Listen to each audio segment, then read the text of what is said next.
Bonjour. Toujours dans le cadre de notre tour d'horizon des processus stochastiques, aujourd'hui la plaquette numéro 6, nous allons reparler de martingale. Donc je considère oméga AP un espace probabilisé et Fn une filtration. Oméga A Fn P est donc un espace probabilisé filtré. Donc, un processus à temps discret est une suite xn de variables aléatoires définies sur oméga AP. Xn est adapté à la filtration Fn si pour tout n, Xn appartient à Fn, c'est-à-dire Xn et Fn mesurables. Si le processus Xn est intégrable, c'est-à-dire l'espérance de la valeur absolue de Xn est finie pour tout n, qu'il est adapté à la filtration, c'est-à-dire Xn et Fn mesurables, et que l'espérance de Xn plus 1 sachant Fn égale Xn, alors on dit que Xn est une martingale. Si l'espérance de Xn plus 1 sachant Fn dans la troisième propriété est supérieure ou égale à Xn, c'est une sous-martingale. Et si l'espérance de Xn plus 1 sachant Fn est inférieure ou égale à Xn, c'est une sur-martingale. Alors, quelques remarques. Si Xn est une martingale, alors l'espérance de Xn sachant Fm, quel que soit m inférieur ou égal à n, c'est Xm. C'est supérieur ou égal à Xm pour une sous-martingale, inférieur ou égal à Xm pour une sur-martingale. Si Xn est une sous-martingale, moins Xn est une sur-martingale, et inversement. Ça va de soi.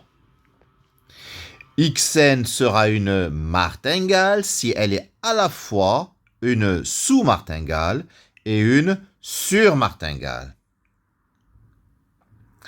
Alors, troisième remarque, si Xn est une martingale, la suite des espérances est constante.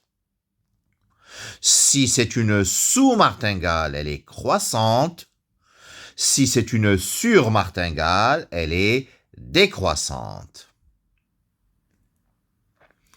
Alors, quatrième remarque, si Xn et Yn sont des martingales, leur somme aussi est une martingale, et le minimum de Xn et de Yn est également une martingale.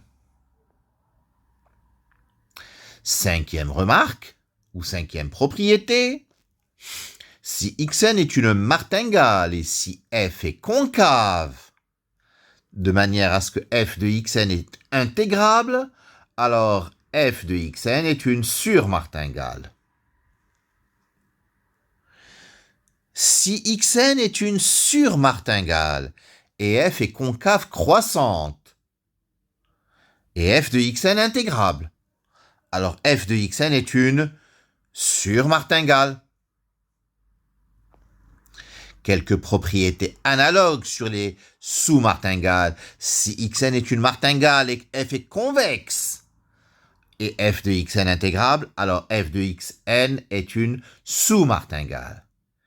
Et si Xn est une sous-martingale, et f est convexe croissante, et f de Xn intégrable, alors f de Xn est une sous-martingale. Qu'appelle-t-on martingale arrêtée, soit Xn un processus défini sur un espace probabilisé filtré oméga A Fn P. Si Xn est une martingale par rapport à Fn, et si T est un temps d'arrêt, alors X indice N T, c'est-à-dire le minimum de N et de T, est une martingale. Ce sont des choses qui sont usuelles. Remarque, Ce résultat est identique pour les surmartingales et pour les sous-martingales aussi. Voilà, c'est terminé pour ce petit résumé succinct sur les martingales et donc sur cette plaquette numéro 6. Je vous remercie de votre attention.